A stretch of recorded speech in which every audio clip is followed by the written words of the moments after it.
Desde los Andes ecuatorianos, en las mágicas colinas aledañas al río Intac, provincia de Imbabura, nace un café, cultivado con amor por valientes mujeres a las que pertenece la marca Francesca.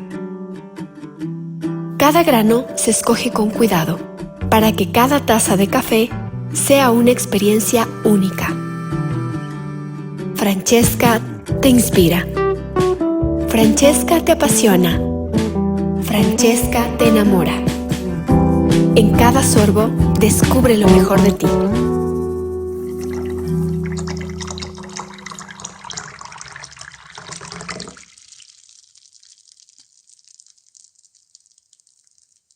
Bienvenidas compañeras, compañeros a esta nueva emisión de Hilando Fino. Ahora tenemos el gusto de contar con tres distinguidos amigos, Juan Pazimiño, Carlos de la Torre y Jonathan Báez, que desde distintas generaciones acaban de sacar un libro analizando el cambio de rumbo catastrófico que ha tenido el país desde el gobierno de Lenín Moreno.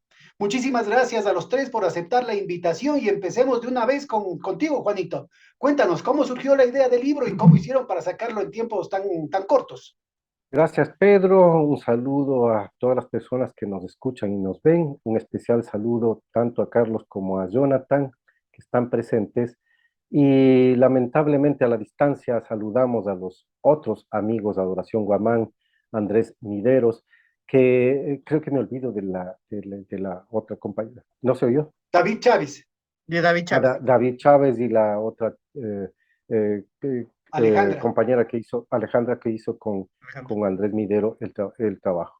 Bueno, en definitiva, todos de una u otra manera hemos escrito algo sobre el gobierno de Lenín Moreno, desde sus inicios, 2017.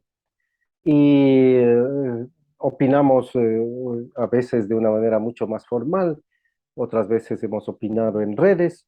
Mucha gente lo ha hecho de igual modo, pero a pesar de la existencia de algún artículo en webs especializadas o en webs que tratan de dar una mejor orientación y ya no solamente periodística, sino con algún fondo, nadie escribió sobre el gobierno de Lenín Moreno una vez que este concluyó.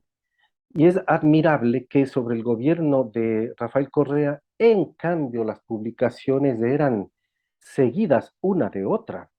Algunos prolíficos escritores, incluso cuando llegó el gobierno de Lenín Moreno, continuaron escribiendo obras sobre Correa, no sobre Moreno. Y yo hice un recuento hace algún tiempo atrás, un recuento de casi 100 obras escritas sobre el gobierno de Rafael Correa, de distinto grosor, de distinto significado, la enorme mayoría muy subjetivas y ya con un prejuicio, el anticorreísmo. Bueno, Bueno, la culpa, así es la historia. ahora felizmente la culpa es compartida. La culpa ya no solamente del Correa, sino de Correa y de Putin. Y recientemente ahora es Sí, Correa, Putin y el paro de los indios. así La culpa de resulta. todos los males. La gente se divorcia, Correa, Putin y el paro de los indios. Así resulta. Y entonces, pues, a mi modo de ver muy personal, con conciencia histórica, con reacción frente a lo que había ocurrido, yo me decía, pues, necesitamos que las personas que pueden escribir esto, que pueden hacerlo, nos juntemos, hagamos algo, porque no puede pasar un momento histórico como el que vivimos desapercibido y sin alguna orientación y sin alguna referencia sobre este asunto. Entonces, en la comunidad académica, consulté con varios amigos y las respuestas no fueron generales. Unos compañeros dijeron que no podían hacer el trabajo, otros dijeron, sí, sí, está interesante, pues hagámoslo. Y finalmente quedó este grupo en el que está Carlos, está Jonathan, está Andrés, está David Chávez, está la Baja, siempre se me va el nombre, de la Alejandra y estudiante, Adoración. Alejandra, y Adoración. Disculpen que por el tener que hablar así un poco en síntesis se me escapen los nombres. y logramos entonces crear este equipo.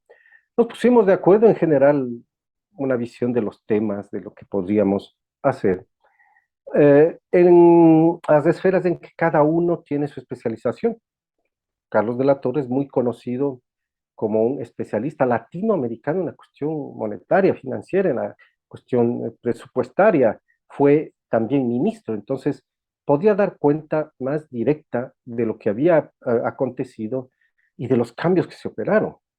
Jonathan ha trabajado de una manera increíble sobre las élites, la concentración de la riqueza, sus análisis permanentes en el Instituto de Investigaciones de la Universidad Central demuestran su continua dedicación al análisis de la economía desde la perspectiva social, para dar cuenta de cómo está operando la economía en beneficio de unas élites y en perjuicio de la mayoría de los ecuatorianos. Adoración Guamán es una especialista en derecho, es una abogada española, ecuatoriana, y además conocedora profundamente del derecho laboral, y por tanto ella podía tratar sobre ese tema. Andrés Mideros, decano de la Facultad de Economía de la Universidad Católica, también participó en el gobierno de Lenín Moreno en meses iniciales, pero después tomó la posición crítica porque se dio cuenta de lo que estaba pasando y pues su análisis de la perspectiva económica también era muy válido, ya que él podía darnos una visión macro de una serie de elementos de lo que estaba aconteciendo. Y colaboró una estudiante de la Universidad Católica que ha trabajado con él para su trabajo. Y David Chávez es un reconocido sociólogo de la Universidad Central, en que había leído yo algunos trabajos de él sobre la constitución del bloque de poder y cómo este bloque de poder finalmente ha quedado establecido con el gobierno de Lenín Moreno, y entonces era válido que adopte esa perspectiva. Así es que hubo completa libertad para que cada uno trabaje su tema, claro, con los límites inevitables de la editorial, tantas páginas, tantos espacios, estas cosas así, hay que hacer las citas, y aún en las citas quedó mucha libertad. Ahora, es muy No nos interesante que sujetamos. cambio de rumbo se la puede bajar del internet de manera gratuita, ¿no? Explico eso. Entonces, el problema es publicar un libro. En el Ecuador es muy difícil publicar un libro ahora. Depende de los temas, porque yo había conversado con algunas editoriales y editores amigos y me decían, ese tipo de temas no queremos publicar. Son muy riesgosos, son muy políticos, ya nos quedan fichados, nos toma en cuenta la gente, comprendo la situación. Entonces, directamente había que acudir a los amigos internacionales. Y yo estoy vinculado a esta editorial brasileña, formo parte del equipo editorial además, porque están miembros de la DILAC, de la Asociación de Historiadores Latinoamericanos y del Caribe. Entonces, eh, rápidamente era mejor proponer, decir, vamos a hacer esto, ¿qué les parece? E inmediatamente me dijeron que sí, a ciegas, lo hacemos de inmediato. Entonces yo dije, bueno, ¿en cuántos meses podemos hacer si no es en semanas? Me dijeron, esto nos puede durar unos 2, 3 meses. Perfecto, vamos adelante. Bueno, no duró 3 meses, duró casi un año entero. Los compañeros me explicaron, me dijeron, hubo grandes problemas institucionales aquí en Brasil y además el COVID agarró a mucha gente y tuvimos que postergar las publicaciones, de tal manera que cuando ya regresaron, dicen que tenían acumulado el trabajo para hacer la publicación. En todo caso, lo hacemos y vamos adelante. Con todo y contra salió entonces. Enviaron un primer borrador, lo corregimos, un segundo borrador, lo corregimos y el tercero ya definitivo y por fin salió el lunes de la semana pasada, que era 22 me parece, ¿no? De agosto. Creo que sí, 22 de agosto. Bueno, lunes 22 de agosto lanzamos el libro en manera electrónica, porque es la forma en que esta editorial, la editorial Navegando de Brasil, publica los libros. Es una editorial muy prestigiosa en América Latina, muy seria, está todo un equipo de intelectuales de América Latina allí vinculado, y entonces eso nos ha dado una enorme garantía.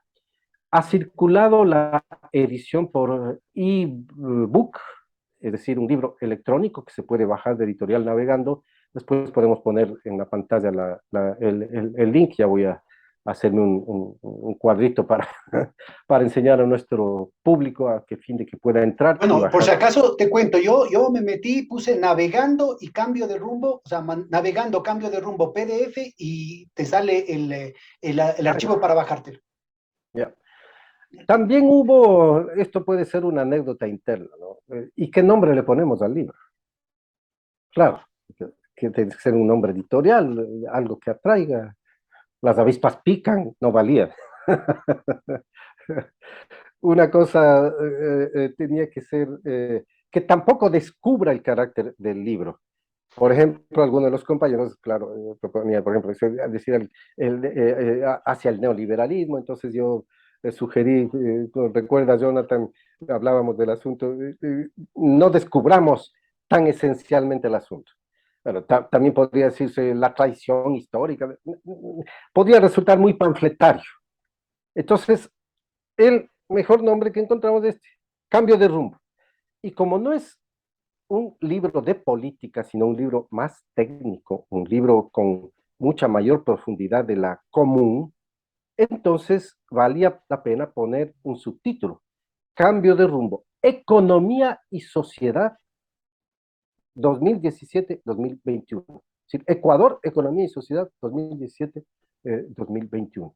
Lo que da cuenta entonces del enfoque. Este no es un enfoque político, este es un enfoque... Es un enfoque académico muy, muy profundo, ¿no?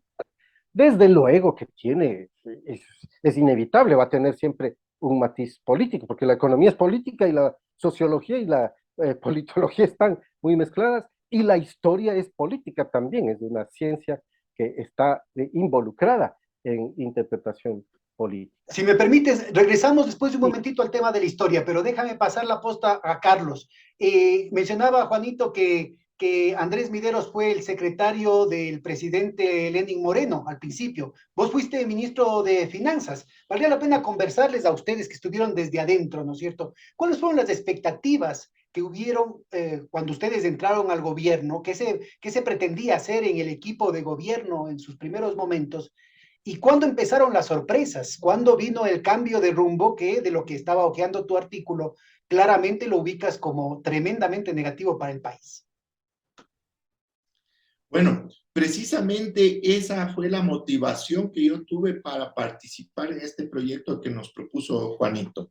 Y en cuanto él nos comentó de qué se trataba, yo categóricamente dije que, bueno, precisamente porque yo estuve en el gobierno de Moreno y hay muchas cosas que yo ya desde antes consideraba que tenían que darse a conocer hasta para entender por qué se da ese cambio de rumbo, ese giro de 180 grados en todos los aspectos que significaba el mismo gobierno y particularmente lo que corresponde a mi participación en el manejo de la economía.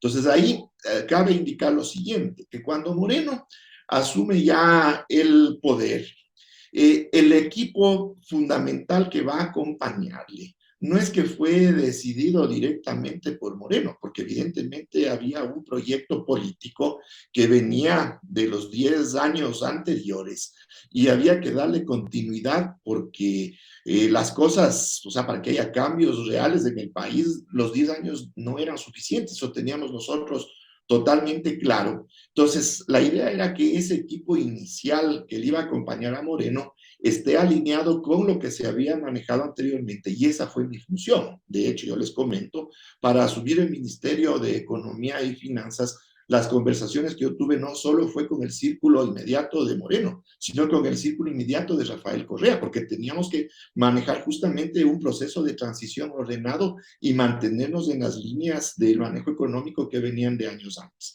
pero se empiezan a dar ciertos eventos ya casa adentro, inclusive uno en particular que yo mismo tuve que quejarme ante el presidente de la República, porque era casi una especie de boicot al manejo que estábamos realizando, inclusive en la esfera internacional, que era fundamental para poder asegurar primero el financiamiento externo sin las condicionalidades de los multilaterales y segundo, para poder empujar todavía más lo que ya se había logrado, teniendo en cuenta que habíamos sufrido desde el año 2014 una baja sustancial en los precios del barril del petróleo, tuvimos un terremoto y ya empezábamos a poder sacar otra vez la cabeza fuera del agua y con bastante impulso, y de pronto se dan un montón de circunstancias de orden político internas que podemos comentarlo más adelante, y eso derivó en que quienes obviamente no íbamos a apoyar ese cambio de rumbo, tuvimos que dar un paso al costado. Entonces yo menciono en primera instancia algunos de estos elementos, y segundo, que es algo que también es personal, que yo venía trayendo desde muchísimo antes como una iniciativa que me obligaba a escribir algo al respecto. Todo gobierno va a tener un relato, en lo político, en lo económico, en lo social, y ese relato va a tratar de favorecer la imagen que va a presentar ante los ciudadanos, eso es evidente. Pero una cosa es construir un relato sobre la base de evidencias, un poco es decir, si el vaso está a la mitad, se lo puede ver o medio lleno o medio vacío, pero ahí está el vaso con el agua. Pues. Entonces se puede construir un relato favorable o uno no tan favorable, pero otra cosa es construir un relato totalmente falso, alejado de la realidad. Y no era una cosa solamente en el gobierno de Moreno, sino que eso venía en otras épocas, haciendo el paréntesis de los 10 años 2007, 2017, cómo se manejaban esos relatos, o al menos desde ciertos sectores políticos, cómo manejan esos relatos con los famosos analistas, que yo a veces hasta en las redes sociales les llamo los cachiporreros del FMI, que sin ninguna base técnica, inclusive sin ningún apego, ni siquiera algún elemento teórico que sí les puede ser favorable, empiezan a construir esos relatos que no tienen nada que ver con la realidad. Entonces, juntando ambas cosas, el tema del cambio de rumbo versus el relato construido y afirmado por estos analistas, por la prensa, por ciertos sectores de la sociedad, nos llevaron a plantear literalmente una ficción de lo que estaba sucediendo en el Ecuador, y eso es lo que de alguna manera yo quería que se aclare con datos y con contrastes. Ese justamente uno de las columnas vertebrales de esta nueva ficción que se está creando, que además es totalmente contrafactual en el sentido no del tema técnico, sino de que está yéndose en contra de lo que estamos viviendo cotidianamente, es el tema de las estadísticas. Es verdaderamente vergonzoso. Ha pasado antes, no es que es primera vez que sucede. Sucedió con el cambio de las series macroeconómicas del Banco Central, cuando las remuneraciones sobre el Producto Interno Bruto llegaron al 11%, el Fondo Monetario Internacional dijo paren la publicación de esa cifra, y reapareció décadas más tarde con niveles del 30-38%. Fue también en el caso de las series sociales, cuando a dedo se escogía cuáles eran las estadísticas de las encuestas de hogares que valían para permitir que aparezca el señor Dají como la mamá de Tarzán en el tema de las políticas económicas, desechando toda la información anterior. Apareció de nuevo cuando, contrario a lo que decían los gurús de la economía, tuvimos inflaciones del 108%, inflaciones del 67% en los primeros años de dolarización. Entonces, se acabó la serie hacia atrás de la inflación y empezó el mundo desde el 2007. Es decir, hay una cantidad de cosas, pero nunca como ahora una situación tan sistemática, tan desvergonzada de manipulación de todas las cifras y sobre todo de las cifras macroeconómicas. Algunas se han dejado de publicar y otras claramente están mintiendo. Es decir, yo acabo de oír a un analista, bueno, oí hace un par de semanas a un analista económico que hablaba muy difundido en el país, que decía que entre el 2012 y el 2021 el PIB ha crecido en el 0.3%, y que mejoró un poquito en la época de Moreno, creciendo en el 1.7%, que todavía está por debajo del crecimiento poblacional, cuando datos como los del Banco Mundial, del Fondo Monetario Internacional, muestran claramente que hubo una duplicación del Producto Interno Bruto entre el 2007 y el 2014. Entonces, yo quisiera que nos cuentes, en primer lugar, cómo hiciste para lidiar con los datos. Vos que has estado en el Banco Central, en el Ministerio de Finanzas y que conoces desde adentro cómo cocinan los datos y cómo están cocinando de una manera tan brutal, sobre todo los datos sociales en el INEC. ¿Cómo hiciste para, y sobre todo como una recomendación para los académicos, ¿no es cierto? ¿Cómo enfrentarse a este tipo de situaciones? Ya, muy bien. Pero verás, antes de entrar a los datos, yo enfrenté una primera problemática, justamente para después desmontar con los datos. Cuando se analiza ya desde una perspectiva técnica, con la parte estadística y también con la parte conceptual, cómo se va construyendo este relato falso. Esta primera parte viene a ser literalmente una manipulación psicológica a las personas. Y te cuento, porque justamente el capítulo que me corresponde en el libro empieza por ahí. El relato sobre los elementos sobre los cuales se asentó el relato, ya cuando Moreno da el giro y se sigue manteniendo hasta ahora, son tres elementos de base. El famoso estado obeso. Entonces, tú oyes obeso, obeso, obeso. La misma utilización de la palabra obeso no es casual, es muy bien estudiada desde la perspectiva psicológica, porque ya tiene de entrada una connotación negativa, al menos en el imaginario de los ecuatorianos en la actualidad. Escuchas obeso, ya es malo, ¿ya? De ahí viene un segundo elemento. Si tú vas a calificar, y eso es también un tema que es transversal a todo esto, este análisis que falsea la realidad, es que se utiliza muchas veces la adjetivación en el análisis económico. Entonces pones estos calificativos obeso, pones sobreendeudamiento, que ya voy a topar ese segundo punto. ¿Por qué? Porque la adjetivación te permite darle una calificación en este sentido negativa a algo. Pero ahí viene el problema, que en economía, si vamos a adjetivar, y sabemos los economistas profesionales, tiene que ser sobre una base de comparación, una base relativa, no absoluta. Si es que vamos a hablar de un estado obeso, quiere decir que habrá unos estados delgados, pues, ¿ya?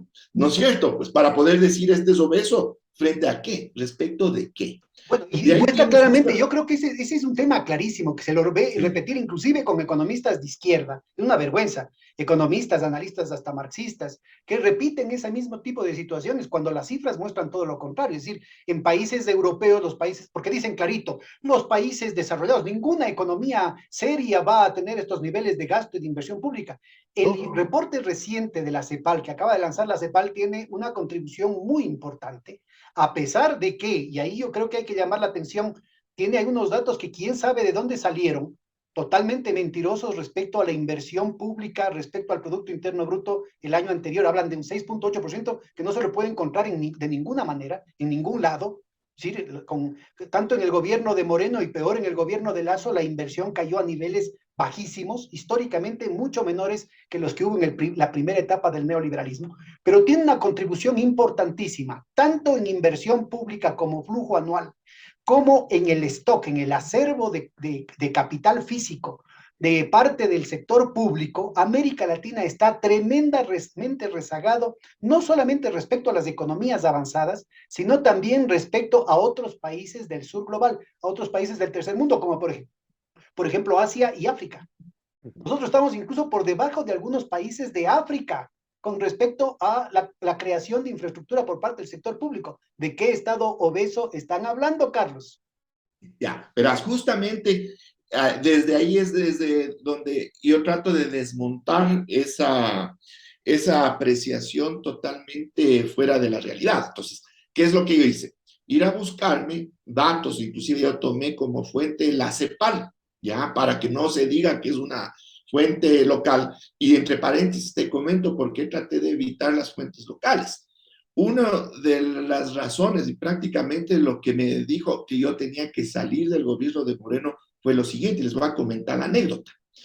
En algún momento, en febrero, marzo del año 2018, me llama Moreno que vaya a verle a la presidencia de la República en la noche, que quería hablar de urgencia conmigo. Bueno, yo llego 7 de la noche, me reúno con Moreno y junto a mí estaba sentada la gerente general del Banco Central y estaba Leonardo Orlando, el director de SRI. SRI. Bueno, y junto a Moreno estaba el inefable Santiago Cuesta, que a mí ya me generaba una molestia que este señor aparezca en reuniones en las que se analizaban, se tomaban decisiones que eran importantísimas de materia económica y este señor ni siquiera tenía todavía ningún cargo público. Bueno, ¿qué es lo que hace Moreno? Lo primero que hace es señalarme y decirme que soy un mentiroso y que los colegas éramos mentirosos, pues. Y yo le digo, bueno, presidente, ¿y por qué dice usted que somos mentirosos? Entonces me dice, es que ustedes me están engañando porque para sus análisis ustedes están utilizando las cifras del Banco Central y del SRI. Yo, a ver, ¿y cómo así la mentira, presidente? Seguir a la gerente del Banco Central, sale en defensa de las estadísticas del Banco Central, le trata de explicar a Moreno de que están desarrolladas a partir de estándares internacionales, que incluso son auditadas por los multilaterales, así que no hay mucho espacio para que sean mentirosas, ¿no? Yo le pregunto a Moreno, le digo, bueno, y dígame, presidente, ¿por qué dice usted que las cifras del Banco Central y del SRI son mentirosas? Me dice, es que mi amigo, Cuesta, ¿no? O sea, es que mi amigo, él me dijo eso, y como él es empresario, él sí sabe, pues. A eso como anécdota. Entonces yo preferí no utilizar cifras nacionales de los, incluso oficiales, y las cifras internacionales son, la fuente son nuestras propias cifras, pero bueno, entonces con datos de la CEPAL, utilizando algunos indicadores que sirven para medir precisamente el tamaño del Estado en términos relativos al tamaño de las economías, se veía claramente que para el año 2017, porque yo tomé como referencia ese año, porque es el de cambio de gobierno, para poder evaluar si es que en los 10 años anteriores le engordó al Estado o no. Resulta que de acuerdo a la CEPAL, el Ecuador está en un punto medio, apenas un poquito por encima del promedio de estos indicadores, en relación con los países de la región, sí, con el resto de los países de América Latina y del Caribe. Teníamos países como el mismo Chile, pues Uruguay, que tenían estados que podríamos decir más gordos, más obesos que el propio estado ecuatoriano en 2017. Lo mismo con el tema del endeudamiento externo, el sobreendeudamiento, que eso a mí en lo personal también me ha costado muchos problemas y juicios, ¿no? Tengo procesos penales por sobreendeudamiento, pues, ¿ya? Impulsados, ya sabemos, por estos pseudo periodistas ahora en la asamblea, etcétera, etcétera. Y cuando hacemos la comparación asimismo con los niveles de endeudamiento de los países de América Latina en relación del PIB, el Ecuador estaba apenas por encima de la media, y ni se diga si es que hubiéramos hecho la comparación con países desarrollados que tienen deuda pública de 200% del PIB, cuando nosotros, al menos cuando yo estuve en el ministerio, no pasamos ni siquiera con la deuda agregada del 40%. Bueno, para hacer creer ese relato tuvieron que cambiar hasta la ley, yéndose en contra de metodologías internacionales, hasta del propio Fondo Monetario Internacional. Y lo chistoso de esto es que con la propia nueva metodología impuesta por ley para servir a sus intereses, quedan desenmascarados ellos como los que verdaderamente generaron un endeudamiento sin ninguna contraparte en términos de obra pública, porque además en ese sentido están yendo en contra de la Constitución y de las leyes orgánicas, ¿no? Que expresamente dicen solo puede haber deuda externa vinculada a inversión. ¿Dónde está la inversión? Exactamente, y hay un problema, y me imagino que más adelante, cuando ya este país vuelva al cauce regular en todos los sentidos, se evidenciará justamente que ahí hay hasta responsabilidades penales de algunos ministros de Economía y del mismo Moreno, y no sería el gobierno actual. Cuando ya se hagan correctamente las liquidaciones, ahí serían reliquidaciones de los presupuestos generales del Estado, porque por ningún lado va a coincidir el nivel de endeudamiento que se generó a partir del año 2018 con la inversión pública, que es lo que pero además hay un tema, ahora que mencionas los temas penales, porque en el caso de las cartas de intención y los documentos que se firman con el Fondo Monetario Internacional, esos son pasibles de ser juzgados en los tribunales de Manhattan, si es que estás mintiendo.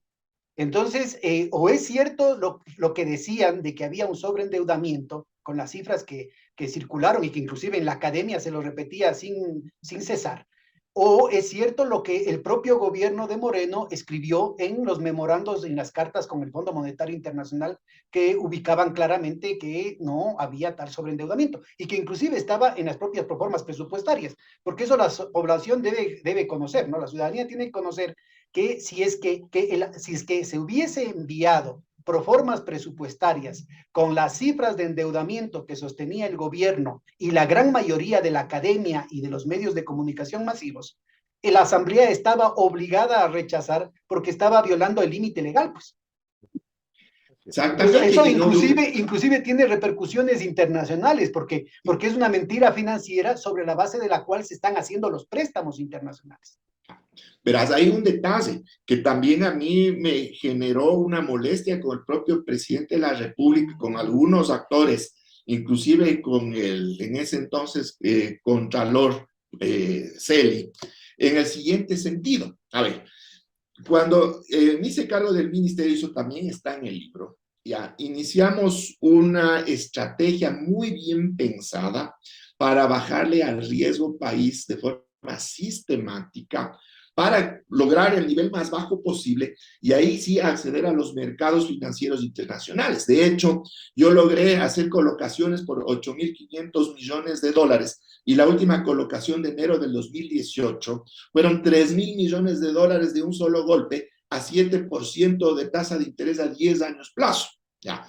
Solo unos bonos de una empresa de ferrocarril previa a la Guayaquil and Quito Railway Company me gana con una tasa de interés de 4% y la renegociación de la deuda inglesa de Urbina de 1855. Pero de ahí nunca, después se pudo negociar bonos soberanos a tasas que estén en el 7%. ¿Pero por qué? Porque se aplicó toda una estrategia para generar confianza en el exterior de los mercados internacionales. Pero esa confianza no es solo yendo y hablando, que me tocó hacer mucha gestión en ese sentido, sino que tienes que presentar evidencias de que estás haciendo las cosas bien para que te crean afuera, pues. Claro. Y resulta que cuando estábamos ya logrando bajar el riesgo país, y ojo, voy a poner las cifras para que se den cuenta, yo recibí el riesgo país el 24 de mayo del 2017 en 650. Y yo para diciembre le puse en 430. Este rato tenemos 1.500. Y con programa del FMI, amigos de los Estados Unidos. Y más de 1.600. Ahora ya no vamos eso quiere decir para la ciudadanía que es un sobrecargo de 16% más sobre las tasas de interés internacionales, tanto para los préstamos que hace el sector público como el sector privado. Es una bestialidad. Este es el gobierno supuestamente favorable a los empresarios, ¿no? El gobierno de Correa acaba con 600, llegó en algún momento a 350. Era el gobierno castrochavista, comunista, enemigo de la empresa privada, y resulta ser que llegó a bajar a un nivel de sobrecargo de 3.5%. Y ahora el gobierno amigo de los empresarios, servil con los Estados Unidos, tiene más de 16 puntos de recargo de castigo a los préstamos internacionales, tanto para el sector público como para el sector privado. Ya. Pero ahí es donde viene la anécdota atrás. Estábamos ya en toda esta gestión, inclusive a fines de noviembre del 2017, vino el director para el hemisferio occidental del Fondo Monetario Internacional, el Alejandro Werner. Encima fue mi compañero en México. Así que conocido y todo. Él vino y en los recortes de prensa de la época, dice él literalmente que le sorprendió, ¿ya?, la rapidísima recuperación de la economía ecuatoriana, porque el 2016 tuvimos terremoto, pues. Entonces, el 2017 ya teníamos un PIB que estaba creciendo al 3%, alcanzamos el nivel más bajo de la historia en el Gini, tuvimos también el nivel más bajo en la pobreza, 21.5%. Pues claro, el FMI, en vez de que nosotros vayamos a Washington, vienen a decir que bien que les está yendo por acá. Y en medio de esa estrategia que servía para bajar el riesgo país, sale Moreno a decir que la mesa no estaba servida, pues. ¿Qué significaba eso? Que todo lo que estábamos haciendo afuera se nos iba al piso, porque el presidente de la República iba a decir a los cuatro vientos que la economía ecuatoriana está mal, pues, cuando tratábamos de demostrar que estaba mejorando y estaba encarrilada y estaba, obviamente, no es que era una cuestión de esos meses, sino que esta recuperación venía, que había elementos estructurales, y yo tengo que reconocer ahí, Stephen Hawking tiene un libro que se llama A hombros de gigantes, tengo que reconocer que yo recibí la economía con elementos estructurales muy bien asentados que nos permitieron lograr esa recuperación en poquitos meses. Vamos pues. a retornar a este tema, Carlos. Quisiera yo conversar con Jonathan, y antes de entrar al tema, yo quisiera ubicarte así como miembro de esta nueva generación de jóvenes investigadores. ¿Cómo es que le entras a este tema que está tan pasado de moda? Pues vos estás a contracorriente. Porque ahora, sea de derecha o de izquierda, ¿no es cierto? Lo que hay que hacer es darle palo a Correa con todo lo que sea por cuestiones raciales, étnicas, identitarias, LGBT, corrupción, autoritarismo, lo que sea. Y de pronto tú tratas de buscar una neutralidad, una serenidad, digamos, académica, estadística, yéndose en contra de todo un ambiente, insisto, tanto desde la derecha como de la izquierda, en el que si es que no das palo a Correa y a todo lo que se hizo en el gobierno progresista, tanto en Ecuador como en el resto de América Latina, eres un canalla. ¿Cómo así te metes en estas profundidades, Jonathan? Bueno, pues muchas gracias, Pedro, y bueno, ya iré nombrando a los demás, mis demás contertulios. Pues yo creo que es lo que dijo Carlos hace un ratito, uno camina en hombros de gigantes. Entonces, al menos los profesores, y esto es una cuestión mucho, cuando en economía es chistoso, hay una parte en la que unos estudiantes suelen invitar para avisar, pues, cómo uno fue construyendo su trayectoria, y muchos de ellos la asumen como un mérito propio, ¿no? Y nada más cuando uno tendría que ver cuáles son las políticas económicas y política pública que estuvo detrás. Yo, por ejemplo, logro entrar a la central porque la Constitución de 2008 hace que exista gratuidad en la universidad pública. Igual en la universidad pública secundaria, donde ya no había que pagar los $25. Entonces, todos estos elementos de política pública, acompañado con un factor de suerte de haber entrado, pues, y estar con los profesores y las profesoras correctos y correctas, pues me llevaron a tratar de tener siempre como base de argumentación, de decisión y de cualquier accionar, pues la mayor rigurosidad empírica del caso. Es decir, que me mueva los nacionales. Entonces, cuando uno revisa todas las tendencias y toda la política, uno pues puede trajinar en medio de qué es lo que se debe caminar y recorrer. Entonces, ahí era curioso porque yo tuve la oportunidad de participar justo en lo que decía el Juan, que era estos estudios. Justo el libro se llamaba Balance Crítico del Gobierno de Corea. Y las discusiones que se llevaban adentro, ¿no? Era porque ya había una premisa de decir el gobierno está mal. Y el gobierno, y como el Estado siempre es capitalista, entonces este Estado está mal y solamente es una camuflación, un camuflaje de un modelo capitalista de acumulación. ¿Cómo le suelen llamar? Revolución conservadora, revolución pasiva. Una serie de situaciones más que pues uno ya cuando lo analiza desde afuera, tal vez no se nota los debates que había internamente. Entonces yo veía los datos y decía, pero los datos no me dicen lo que ustedes me están diciendo que deberían decir los datos.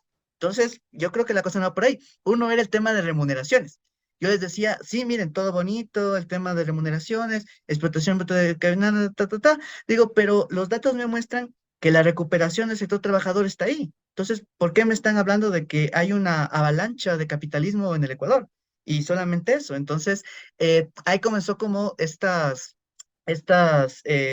nuevas reconcepciones. Entonces yo dije, necesito ver otros autores, necesito ver otra teoría, necesito ver otros espacios. Entonces, en medio de todo esto, me encontré pues con grandes profesores, me encontré con Juan, me encontré con Carlos. De hecho, aquí la anécdota con Juan, una vez tenía una presentación del libro de la Revolución Juliana, yo estaba haciendo pues mi maestría sobre las élites económicas del país, que veía que había muchos ensayos, pero no había un estudio concienzudo, y yo fui y le dije a Juan, por favor, Juan, tengo esta tesis de élites, no sé si es que tú puedas ser uno de mis lectores. Y Juan, en su tremenda humildad intelectual, me dijo, yo te ayudo. Entonces, ahí me parece que comenzó estos espacios de encuentros Y después, otra persona también, Pedro llega a la Universidad Central del Ecuador y después yo llego a la unidad de coyuntura para tratar de configurar este espacio de debate. Y ahí los debates eran candentes, era sumamente, porque unos situábamos la evidencia, los datos, y otras personas situaban como solamente la crítica, pero sin fundamento, sin argumento. Entonces, yo pienso que todo esto pues construyó en mí, y aparte la formación también de A ver, profesores, cuéntanos, termina de profesoras contarnos, ejemplares. se quedó a medias en el marco de este taller con el que trabajaron este libro sobre el gobierno de Correa, esa evaluación crítica del gobierno de Correa. Había este contraste entre la narrativa a la que hacía referencia el Carlos con los hechos, las cifras, que en ese entonces todavía no acababan de ser saboteadas y cocinadas de la manera brutal como las que tenemos ahorita. Claro, totalmente. Ahí era interesante ver cómo, de alguna manera, el gran error del gobierno de Correa fue sacar las cifras, porque empieza el mundo a partir de 2007. Y yo me preguntaba y digo, oigan, pero hagamos un estudio de más atrás para que veamos los grupos económicos, cuánto han concentrado, cuánto pagaban de impuestos. Pero no, al parecer el mundo empezaba 2007 y era para adelante y todo estaba mal. Claro, esa es la falacia de que como recién empezaron a aparecer las cifras de los grupos monopólicos del SRI en el 2007, entonces se supone que antes no habían grupos monopólicos. Entonces, el que había originado los grupos monopólicos era Rafael Correa. Antes, antes no había, en el liberalismo no había concentración, no había acumulación, no había nada. O sea, el mundo empieza en 2007, pero para mal, ¿no? Y es curioso, y a mí me preocupa mucho porque esto es una configuración de sectores de izquierda y de derecha construyendo todos estos espacios. Para las personas que nos están escuchando, uno cree que el liberalismo aparece ahorita o aparece en el 73. Esto se fue cocinando desde la reunión de Montpellier, ¿cierto? Monte Pelerín. Monte, ajá. Monte Pelerín, para ir construyendo todo esto, y ahora es el sistema dominante. Entonces, esto se fue cocinando, y lo que estamos viviendo ahora, el gobierno y el cambio de rumbo del gobierno de Moreno, es porque teníamos a todo un sector de izquierda, pero empecinado en decir que el gobierno de Corea era malo y era neoliberal. Y aparte, toda la derecha también hay conjunto. Entonces, después nosotros tuvimos lo que tenemos ahora porque se construyeron estos procesos de legitimación en el que el tema de los datos, de la información, fue jugando un Oye, rol y en el fundamental. campo específico tuyo, tú que te has metido, te has zambullido verdaderamente a los detalles a la filigrana, pues, ¿no? De los datos en tu campo específico. Cuéntanos con detalle qué ha pasado, qué sorpresas has encontrado en los análisis, en los trabajos que has venido haciendo con tanto rigor en los últimos años, tanto los del taller de coyuntura del Instituto de Investigaciones Económicas de la Central, como los que has venido haciendo en tu vida profesional afuera. Bueno, ahí primero había que mencionar, yo primero empiezo mis análisis estudiando el tema del trabajo. Después me paso al espacio de las desigualdades en el que no podía comprender la precarización sin comprender el enriquecimiento de las élites. Entonces tenía que ver los dos lados. Había visto ya cómo había un crecimiento sistemático de los ingresos de las élites, de la riqueza, un crecimiento de la desigualdad también, de ingresos de riqueza. Y entonces digo, me falta esta parte de precarización. Entonces era curioso ver cómo sacaban cifras de que el empleo estaba bien, de que se estaba recuperando el empleo adecuado, que sí, que no sé qué. Entonces decido meterme a analizar la precarización. Entonces incorporo el tema de seguridad social y también los contratos estables, y nos damos cuenta que la precarización durante 2007, que es donde hay datos, baja completamente, y esto es porque hay un mandato constituyente 8, porque hay una lucha constante por que el trabajo se superponga al capital y no lo contrario. Entonces la precarización baja. Pero en el gobierno de Moreno esto empieza a aumentar constantemente, y de repente la desigualdad también empieza a crecer y hay un truncamiento. De repente empieza a bajar inexplicativamente. Y cuando vamos a ver las cifras, vemos que casi truncan el 50% de la muestra. Entonces, quitan ese 50%, y por los análisis que hemos realizado con los índices de Palmes, etcétera, entonces podemos hipotetizar que lo que sale son las poblaciones de los hogares más pobres. Ahí, déjame que saque una anécdota justo del taller de coyuntura del Instituto de Investigaciones de la Central. A mí se me ocurrió publicar un articulito a mediados del 2018, que con los datos del INEC de junio del 2018 mostraba que entre diciembre del 2017 y junio y finales de junio del 2018, medio año, había aumentado en 500,000 el número de pobres. Y mostraba claramente que cómo puede ser posible que haya un deterioro tan brutal. Durante todo el gobierno de Correa se había disminuido en 2,5 millones de personas el nivel de pobreza. Y de pronto en medio año aumentaba en 500,000 el número de pobres. Bueno, hago corto el cuento. Lo cierto es que monta en cólera el gobierno, reclama a las autoridades del INEC que cambie, que desmientan esas cifras. Las autoridades se rehúsan porque dicen, es lo que técnicamente sale, votan al primero, votan al segundo, votan al tercero, bueno, y al final, para hacerlo corto, cambian la metodología de los indicadores sociales y convierten al INEC en una oficina a expensas de la presidencia de la República para tenerles la rienda corta a gusto y medida de lo que quiera el gobierno de turno, como parte de la construcción de ese relato. Y ahí está, en ese cocinado de las cifras, es esta reducción brutal de la muestra. Justo ahí, Pedro, era cuando sacamos un artículo justo que se llama Matar al mensajero, donde analizamos este cambio de institucionalización que sufrió el tema del INEC. Y yo tengo uno también que lo cuento en medio del capítulo del libro también, y es que cuando uno examina las estadísticas, hicieron una encuesta de empleo, porque llegó el tema de la pandemia. Hicieron una encuesta de empleo, pero telefónica. Entonces, era curioso porque examinando las cifras, uno ve que los deciles más pobres no tienen teléfono convencional, no tienen tampoco acceso a celular, sí, en una menor medida, ¿no? Pero cuando uno revisa una pregunta que habían hecho para ver cuánto habían entregado los bonos de estos de la pandemia, eran exactamente el número de bonos que habían ofrecido, aparecían en las encuestas. ¿Qué quiere decir esto? O bien querían legitimar que dieron los bonos y le dieron a gente que tenía teléfono y por lo tanto dieron a las personas más pobres. O por otra parte, están cocinando las cifras. Entonces, eso es lo que pasa. Entonces, es muy complejo pensar que en el Ecuador se deterioran tanto las cifras y yo como punto ahí también para hablar sobre el tema de todo esto de la construcción de los relatos. A mí también, hubieron también limitaciones, ¿no? Por ejemplo, veíamos cómo las 100 empresas más grandes sí habían tenido pues un crecimiento y habían estado concentrando más de ingreso, pero yo ahí notaba pues, y Pedro en ese momento estaba, que la super de poder de mercado funcionaba. Entonces, quien financiaba este análisis, yo decía, por una parte tenemos un aumento de concentración que me parece que podíamos vigilar un poco más. Decía, pero también vemos que esto está funcionando. Vemos que hay instancias Y por estatales. hacer funcionar la superintendencia también yo estoy en los juicios y en toda la persecución que Ya, menciona Carlos. pero entonces en el texto yo decía eso, porque era lo que objetivamente mostraban los datos. Me decían, no, eso quita, porque el gobierno es mal. Digo, no, no voy a quitar, yo soy el autor y yo muestro lo que los datos muestran. Voy a dejar. Eso pasó aproximadamente en el 2012. Han pasado 8 años, 10 años y seguimos vetados de financiamiento de estas organizaciones por haber puesto esto.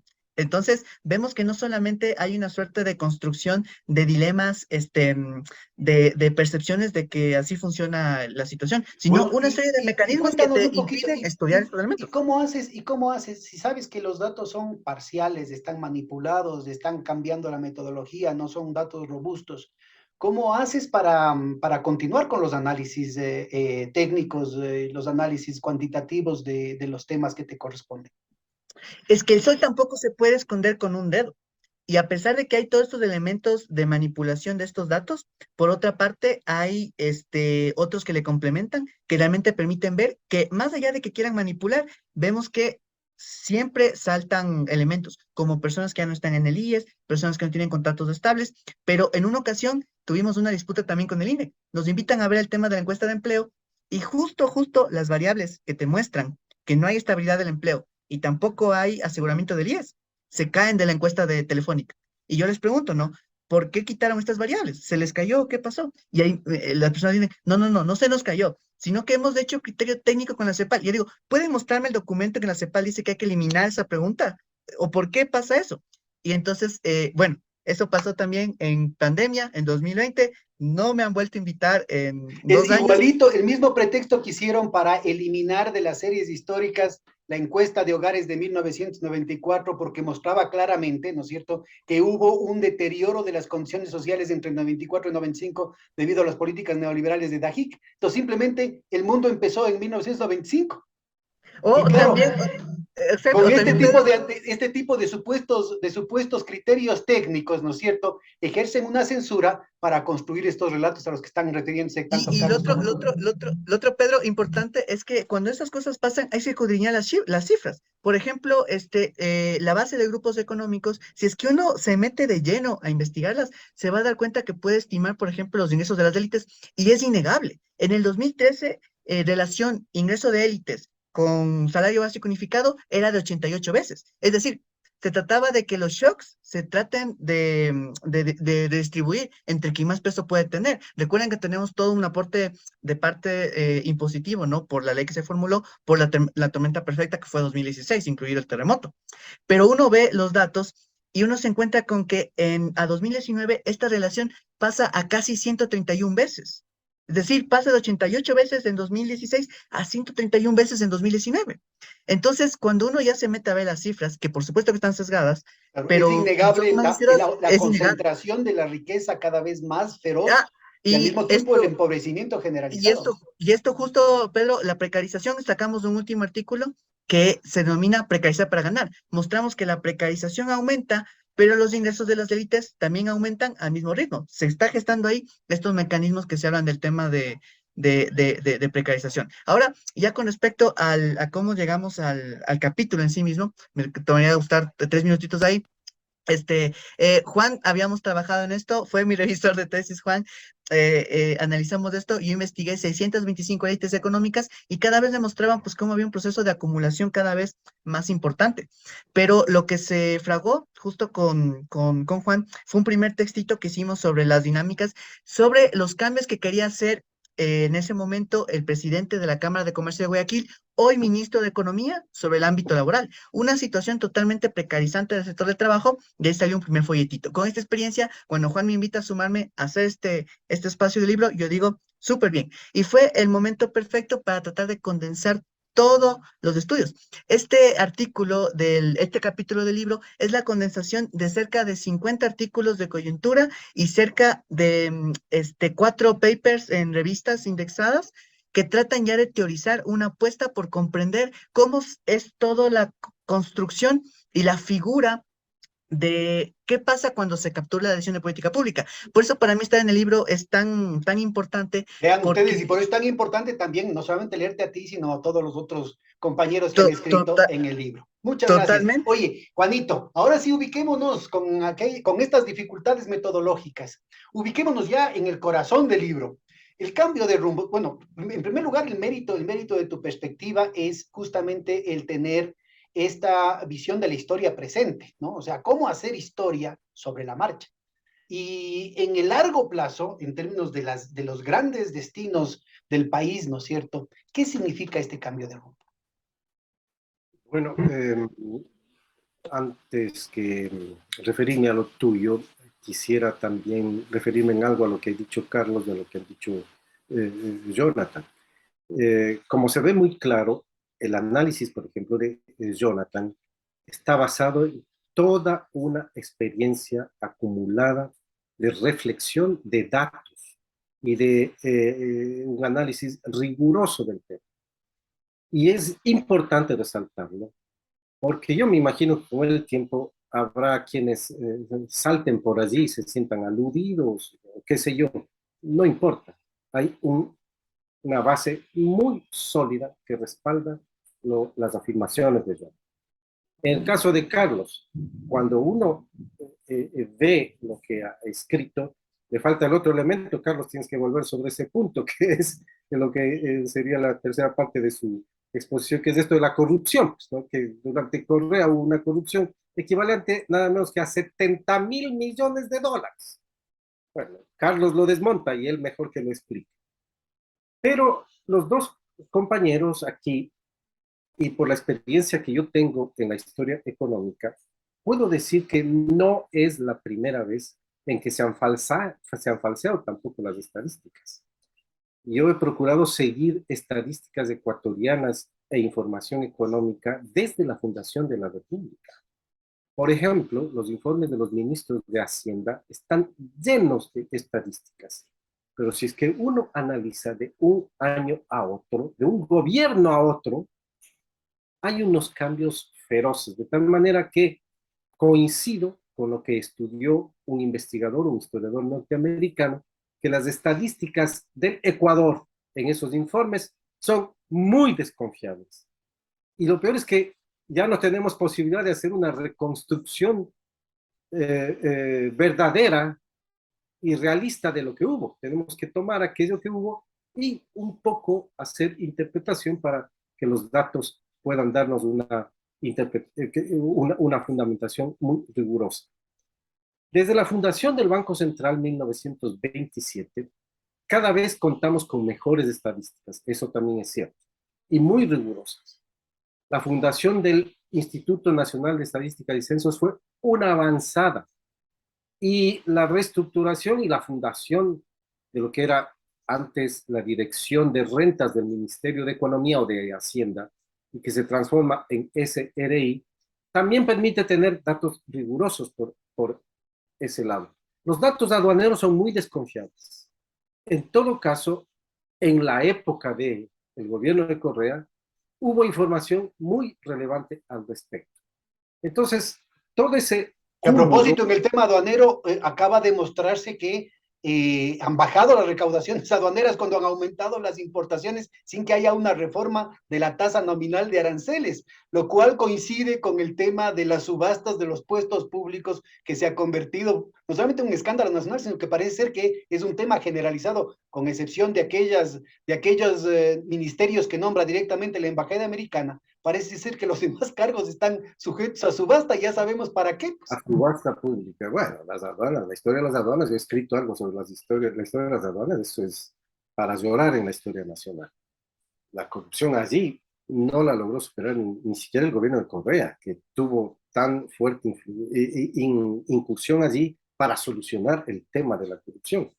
Pero en todo caso, este tipo de estadísticas que han sido rigurosas, allí se ve cómo en la época de Moreno, la manipulación, el deseo de esconder datos para que no se descubran los grupos económicos, para que no se descubra la concentración económica, para que si no se descubra la evasión tributaria de esos mismos grupos económicos que involucran a altísimos empresarios, miembros de las cámaras de la producción, por supuesto. Bueno, todo eso es nuevo contemporáneamente, pero decía, en la antigüedad no es la primera vez que se han manipulado cifras o se han alterado cifras, pero sí resulta sorprendente que en el siglo XXI se siga haciendo esto.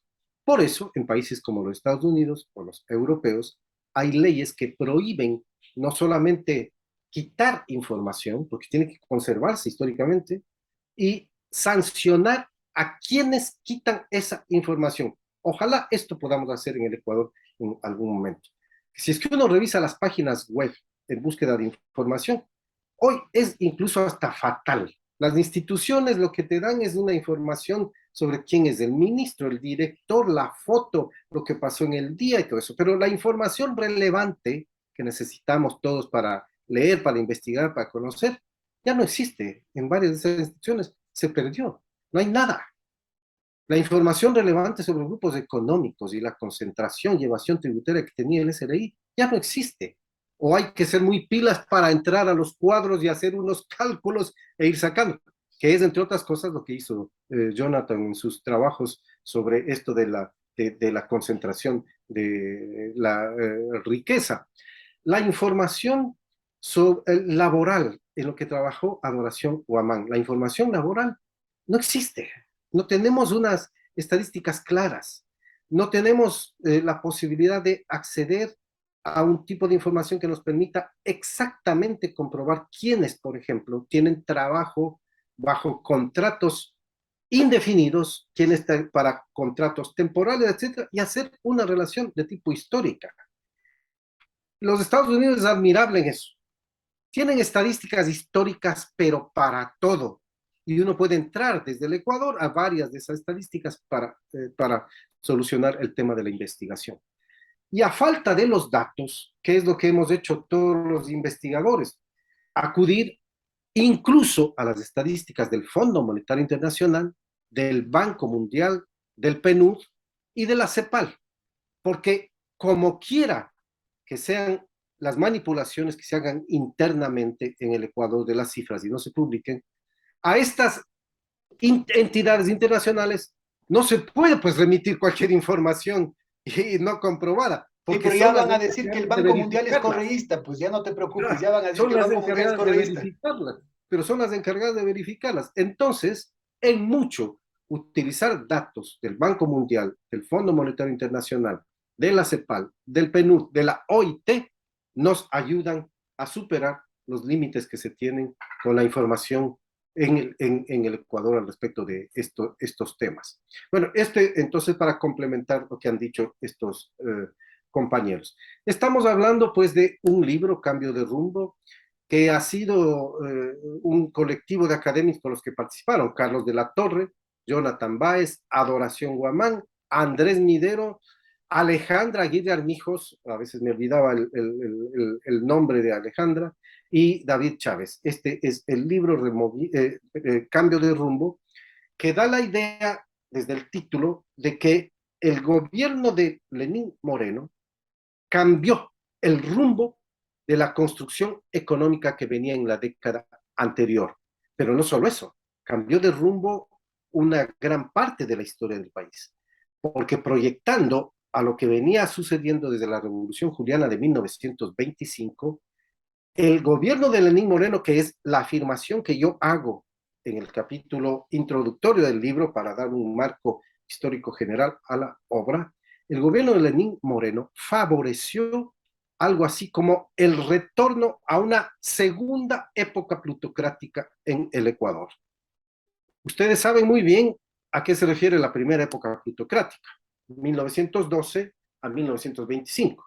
El gobierno de los banqueros, el gobierno de los grandes comerciantes, la alianza con los grandes hacendados, la postración de cualquier industrialización, gobiernos oligárquicos que hicieron de la democracia una especie de función a su servicio y que sobreexplotaban a los trabajadores de todos los ámbitos, urbanos y rurales, para beneficio y acumulación propia, con un ejercicio despótico del poder y siempre con la idea de que la élite social vinculada a la banca, al alto comercio, a los hacendados agroexportadores, particularmente de cacao, y, y a los vínculos familiares que esta élite trazó, son los que tienen que dirigir el país. Bueno, el gobierno de Moreno propició un espacio parecido para que en Ecuador, desde el 2017 hasta nuestros días,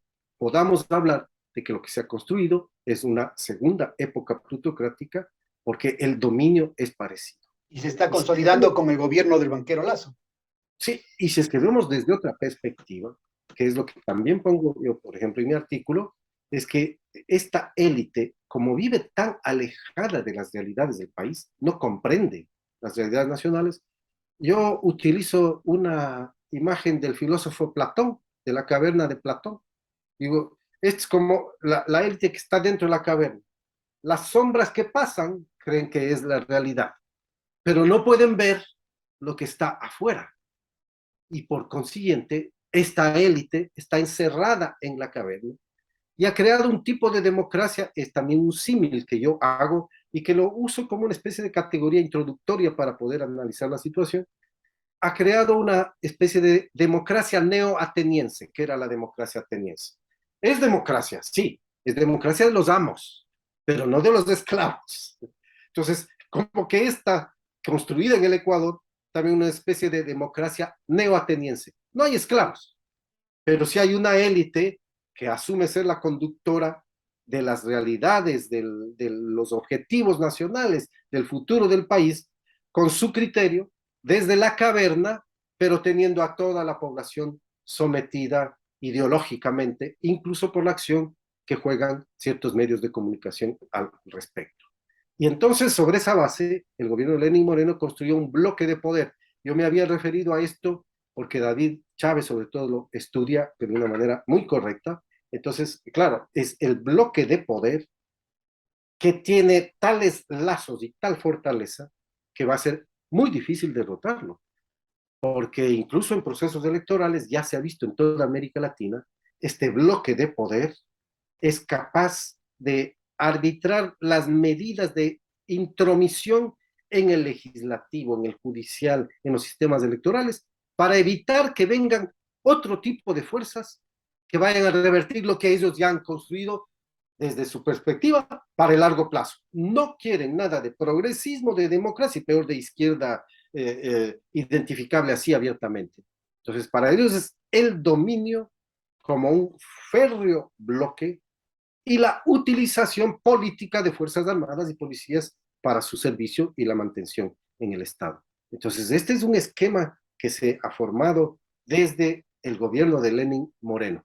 Ahora, en ese paralelo, si me permites, Juanito, no solamente es un paralelo con la República Plutocrática que fue derrotada por la Revolución Juliana en junio de 1925, sino que además es un paralelo con lo que pasó con la desregulación bancaria, que incluye el tema del retorno a los créditos vinculados que provocaron la crisis bancaria de 1998-99. ¿Cómo ves tú esos paralelos históricos? Es decir, no aprenden, porque, bueno, podría decirse que estas élites no supieron lo que pasó hace 100 años, pero ¿no se enteraron de lo que ellos mismos provocaron hace solo 25?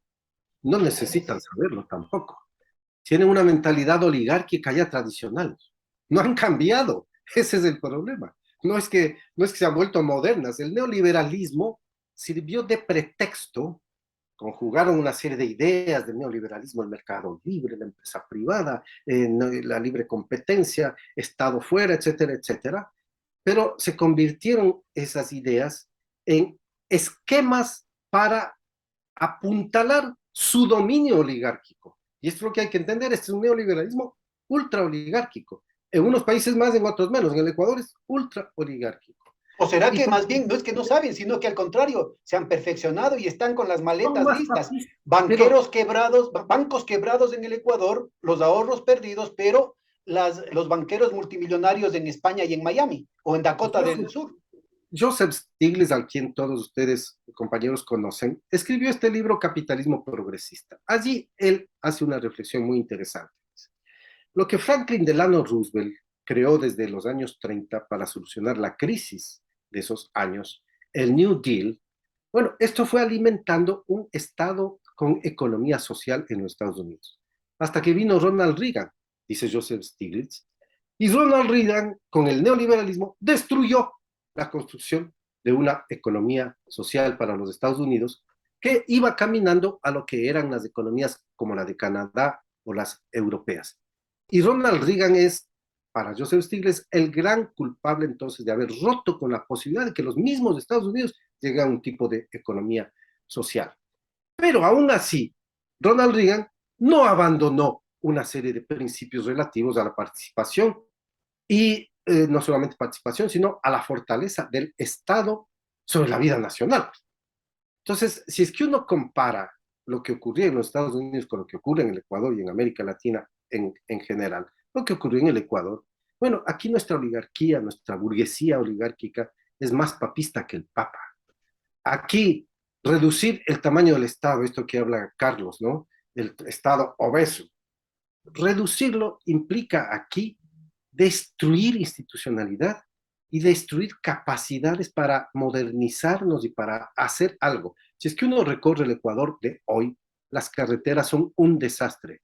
Me lo acaba de confirmar una persona muy íntima y que ha viajado por el Ecuador unos años atrás y ahora otra vez el mismo círculo.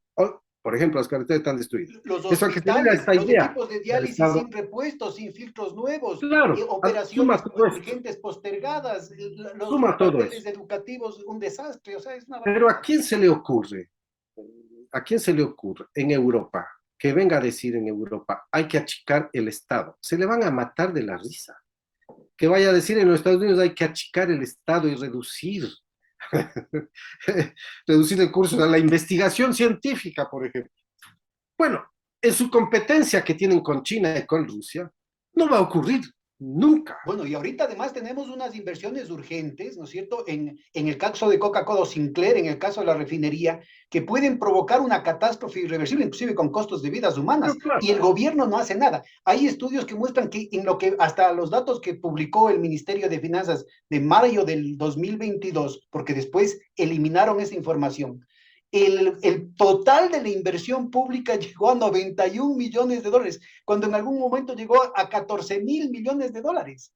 la CEPAL acaba de publicar exactamente un estudio sobre la inversión pública en América Latina y la reducción brutal que ha tenido en varios de los países Qué como en el Ecuador. barbaridad, ¿no? Qué barbaridad. Y Oye, Carlos, naturalmente no llegan tampoco las inversiones extranjeras, ¿no? Un bueno, gobierno es puro enamorado, como cuento, es es el de puro la cuento. SO. Y si llegan las inversiones extranjeras, no es para crear nuevas No, capacidades. no, O no, sea, no. ahorita con el decreto 540, por ejemplo, de la privatización inconstitucional e ilegal que plantean para el sector eléctrico, lo que piensan es privatizar Sopladora, que ya está construida. O sea, es solamente un cambio de manos. Que quién sabe si ni siquiera vamos a recibir en líquido los recursos de esa venta. Y lo mismo podría decirse del Banco del Pacífico, de las refinerías, de la refinería del Pacífico, etcétera, etcétera. Carlos, tú, en la parte macroeconómica, ¿no? Y bueno, en general Permíteme económica. concluir esta Sí, parte, permíteme concluir esta parte. sí, sí. Los ejemplos que pone Carlos, Jonathan, cualquiera de los autores de este libro, dan cuenta exactamente de esto que yo estoy calificando, ¿no? Una burguesía y una clase empresarial en general, oligárquica, conservadora, atrasada en su visión, no va a producir el adelanto nacional. Y este va a ser el tema de fondo histórico en el Ecuador. En definitiva, si no cambiamos esta élite, esa mentalidad y su poder, yo creo que no tenemos perspectiva de cambio histórico y un recambio del rumbo al que dirigió Moreno. Así que Moreno no solamente hizo una reacción frente al gobierno de Correa, el anticorreísmo, hizo un cambio histórico en el Ecuador en el sentido de que volvió al pasado todas las posibilidades de que construyamos un país mejor. Ese es un retroceso histórico increíble en la vida nacional. Gracias, Juanito. Carlos, te decía, desde la perspectiva macroeconómica, económica en general, ¿cómo ves tú este cambio de rumbo en los paralelos con respecto a la República plutocrática de hace 100 años y con respecto a la crisis bancaria de hace 25? Bueno, desgraciadamente tengo que decir que veo en la línea de lo que Juan nos ha indicado, es decir, viene a repetirse algunas cosas que se dieron hace 100 años, tristemente, para lo que significa el desarrollo del país y de la sociedad. Y como bien dice Juan, eh, nuestras élites, su comportamiento, su forma de entender la realidad, y quizás es una realidad que no está asentada aquí en el Ecuador, están mirando más hacia afuera, sus intereses están fuera del país. ¿A dónde nos van a llevar? Y el país viene a ser simplemente casi como su coto de caza, pues, es decir, donde ellos van a tratar de sacar el máximo provecho para ellos, pero a cuenta de que van a ir diezmando lo que queda acá. Pero ahí viene un elemento que yo sí, de una forma, podríamos decir, muy consciente, lo puse en el libro, que es también la responsabilización a ciertos actores de cómo ellos manejan el relato con nombres y apellidos. Entonces, porque muchas veces nosotros hablamos en términos conceptuales, a veces identificamos ciertas actuaciones con un gobierno, quizás con el presidente de la República y alguno que otro actor por ahí, pero no estamos personalizando a quienes terminan siendo los peones de toda esta superestructura que define desgraciadamente el destino del país. Y en ese sentido quería comentar también qué es lo que hice al respecto y de forma muy consciente. Para poder ilustrar justamente este relato y después con cifras poder desmontarlo, yo puse con nombres y apellidos. Primeramente, medios de comunicación. ¿Quiénes o qué medios de comunicación dijeron tal cosa? Inclusive, reiterativamente fueron diciendo tal cosa. En el caso de la corrupción que Juan también mencionó en relación a mi capítulo, los famosos 70.000 millones. Yo lo que hice es tomar una nota de prensa de diario La Hora, ¿ya? Del año 2018, y luego una nota de prensa de diario El Comercio del año 2019, es decir, con un año de diferencia. ¿ya? Decían exactamente lo mismo, ¿ya? ¿Qué quiere decir? Que durante todo un año nos vinieron machacando con Bueno, y algunos que se quedaron, digamos, a medio camino porque no recibieron por descabelladas sus propuestas, hablaban de 350.000 millones. Después otros hablaron de 20.000, después otros hablaron de 2.000, otros quisieron otra vez aumentar a 3.000. ¿En qué mismo quedamos? Exactamente. Entonces, claro, la forma de desmontar esta mentira, que es así, hay que decir las cosas como son.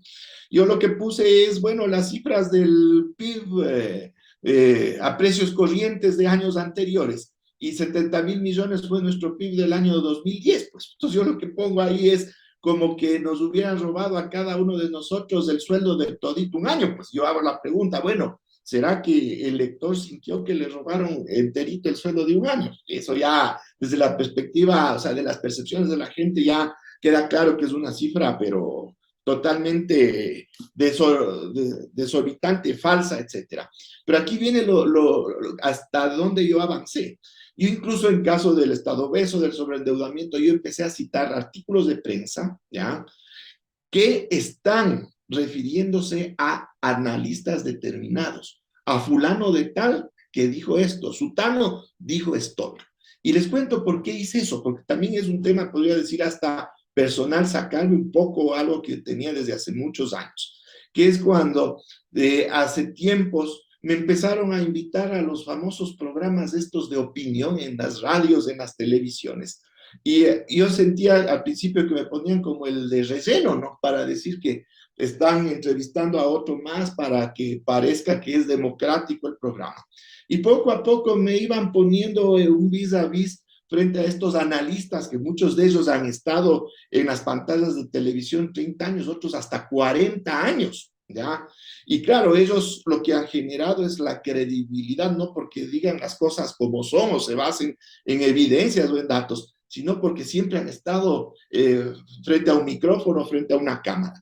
Y yo me empecé a dar cuenta que si bien yo era el de relleno, ¿ya?, no era muy difícil desmontar los argumentos que esta gente decía, pues, ¿ya? Y se volvió para mí casi como una obsesión tratar de tumbarles a estos señores, porque yo sabía que ellos no tenían la razón y más bien ellos estaban trabajando en contra de lo que es el interés nacional.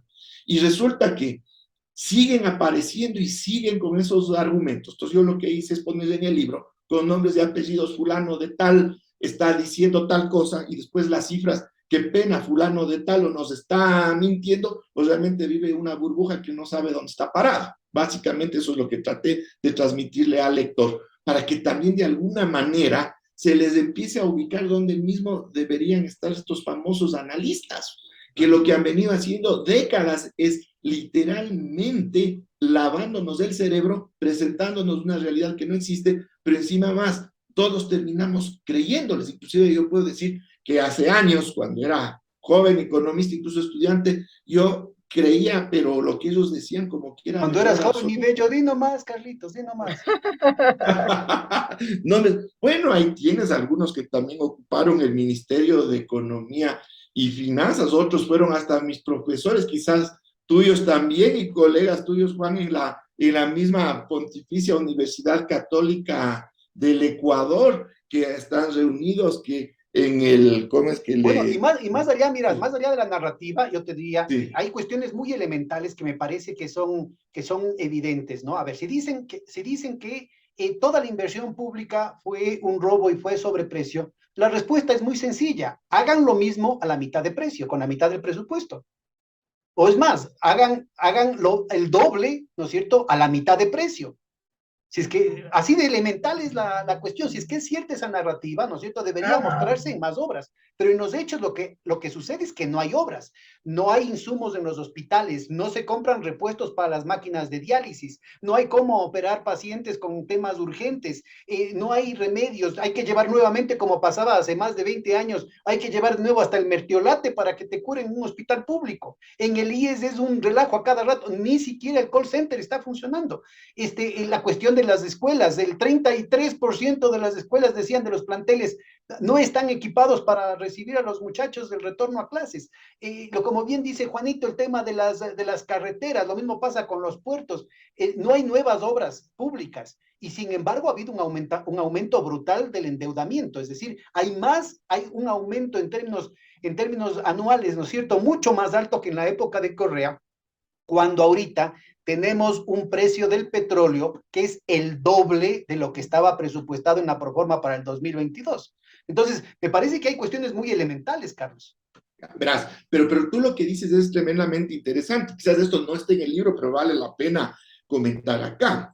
De hecho, esta visión que tienen de cero inversión pública viene a ser literalmente un harakiri para los propios empresarios. Entonces, ¿hacia dónde nos están llevando? Lo que nos llevan es a beneficiar a los rentistas, ni siquiera al propio empresariado que produce. ¿Por qué razón?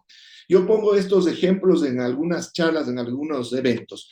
En este sentido, a ver, las hidroeléctricas que se construyeron en los 10 años del correísmo. A ver, ¿a quién más le beneficia? Obvio, nos beneficia a ustedes, a mí, porque en este momento estamos conectados a través de aparatos que utilizan energía eléctrica. Sí, pero los mayores beneficiarios son las grandes empresas. ¿Por qué? Porque ¿con qué se produce, pues? Con energía eléctrica, con eso se mueven las máquinas. Que por cierto, ese también es un tema, ¿no es cierto?, que en el Banco Central no han actualizado la matriz de insumo-producto y aparece todo el cambio de la matriz energética totalmente ausente en los coeficientes técnicos. Entonces eso lleva a analistas incautos, algunos jóvenes y talentosos investigadores de la Universidad Central, Jonathan, que siguen insistiendo con los datos no solamente caducos, sino falsos del Banco Central, de que no ha habido ningún cambio en la cuestión eléctrica, cuando es evidente la reducción brutal de costos y lo que es clarísimo, ya no tenemos los apagones del pasado, pues. Ya. ¿Y eso cuánto nos cuesta como país, no es cierto? Bueno, mira, Jonathan, de lo que hemos venido conversando, ya se nos va acabando el tiempo porque no vamos redondeando. Y cuéntanos, ¿tú también percibes este retroceso histórico del que habla Juanito? ¿También coincides con el espíritu de que este cambio de rumbo implementado por el gobierno de Moreno ha significado una reducción en las capacidades del país para enfrentar los retos del 2021? Bueno, primero hay dos puntitos antes de esos elementos. Por una parte, es bien curioso de las élites, ¿no? Quieren países de primer mundo, pero con un estado del inframundo. Y si es que existe un poquito de estado, siempre y con salarios del cuarto mundo. Del inframundo, diría yo. O sea, ya no hay ni que subsistir en esos momentos. El otro punto importante es que justo sobre estos elementos me parece que hay este cambio de rumbo y en el que el libro toma sentido. Hay una frase a mí me encanta de Temístocles, cuando a Marx le preguntaban cuál es su héroe, decía pues Espartaco. Para mí mi héroe es Temístocles. En una parte menciona, uno tiene que evaluar el futuro en función de lo que hemos sufrido en el pasado. Y algo que sufrimos en el pasado fue toda esta captura de la plutocracia, de los banqueros, del poder de decisión de política pública. Y justo en el artículo trato de desglosar este cambio de rumbo en esos sentidos, en esa pérdida de capacidades. Para mí es muy importante este libro porque tenemos aquí a brillantes personas y justo en esta entrevista tenemos a personas que han sido decidores de política pública. Pero decidores de política pública en búsqueda de un bienestar general de las mayorías. No solamente o a pesar de, sino también con el sector empresarial. Me parece que eso ha sido muy importante y hay que mencionarlo. Ha habido un beneficio importante también y eso me parece que ha sido adecuado, pero en un momento donde nos beneficiamos todos. Por el contrario, cuando tenemos solamente un Estado corporativizado en el que los decidores de política pública están fungiendo solamente para un lado de la moneda, entonces nosotros tenemos ahí complicación. El artículo básicamente trata de ver esto y nosotros vemos cómo en el gobierno de Moreno, en este cambio fundamental que dice Juan, también se transformó quién decide la política pública, lo que dice Carlos. Hay que poner nombres y apellidos. ¿Cómo es posible que nosotros pensemos que iba a haber un beneficio total a la economía del país si es que va como ministro de Economía el presidente del Comité Empresarial Ecuatoriano? Claramente jaló para su lado, vendió el país a los deudores externos. ¿Y cuál fue el premio? Le tendieron la alfombra y ahora es vicepresidente afuera, en el BID. Lo mismo que ocurrió con Ana Lucía Armijos, con Augusto de la Torre también, con otros actores más, que se tendieron como alfombra, como suele decir un profe también, genuflexos, y el premio fue estar ahí. Richard Martínez fue el claro ejemplo de esta situación, pero ese es uno de los momentos de todo este entramado. Juan decía que Reagan era el gran culpable.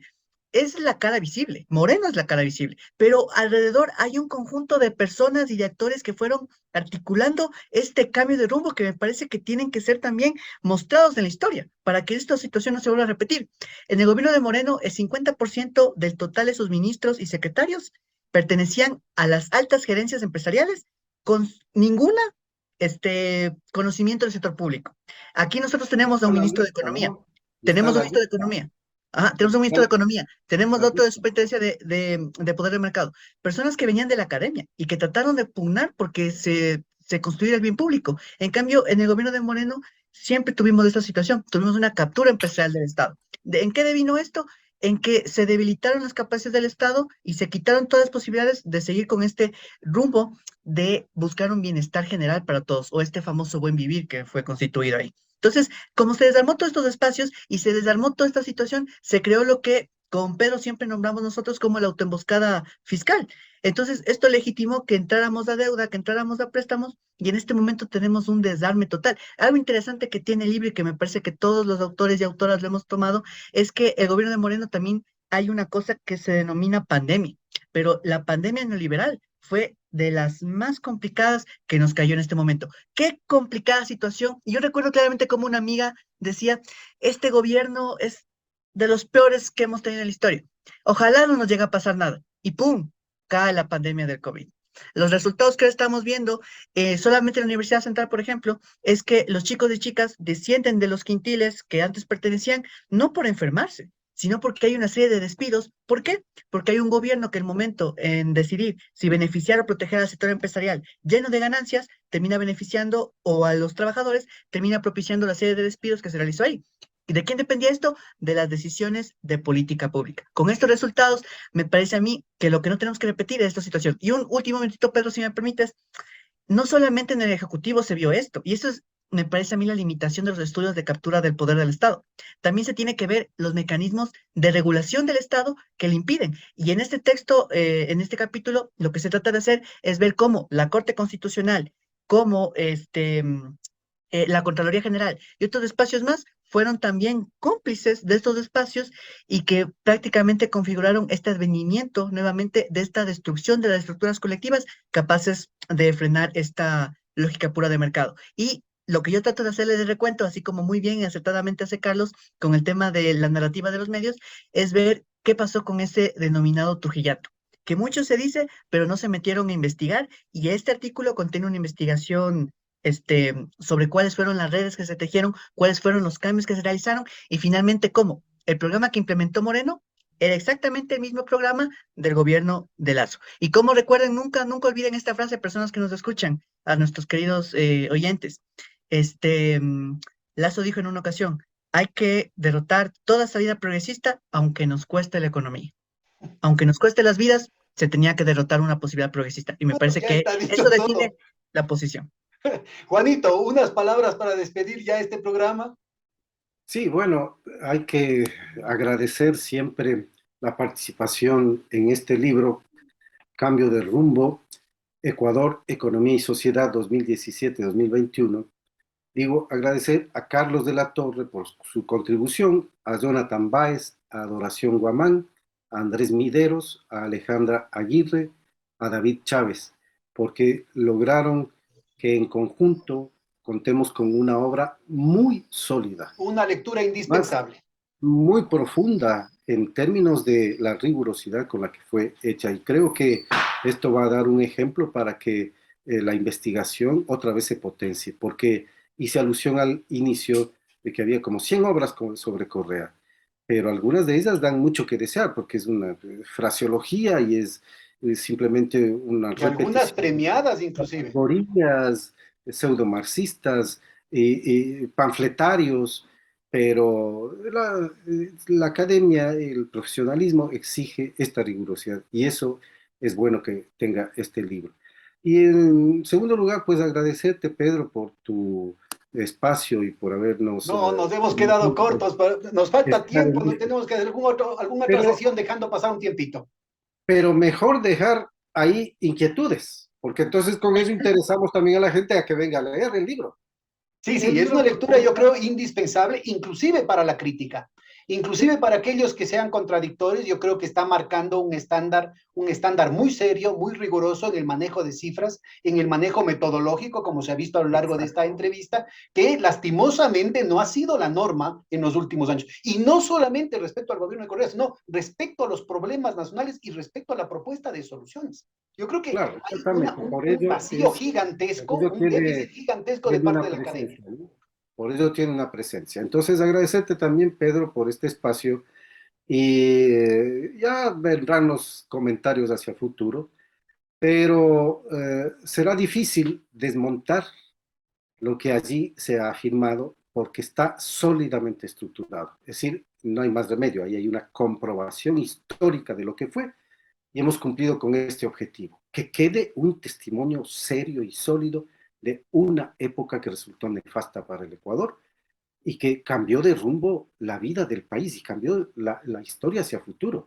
Ahora, este proceso de dominio de un bloque de poder al que habría sido interesante que David mismo lo exponga, bueno, esto es para décadas y no se ve en el horizonte inmediato fuerzas sociales que vayan a contrarrestar esto. El movimiento indígena, sin duda, tiene una fuerza importante, pero lastimosamente nunca ha tenido una fuerza electoral.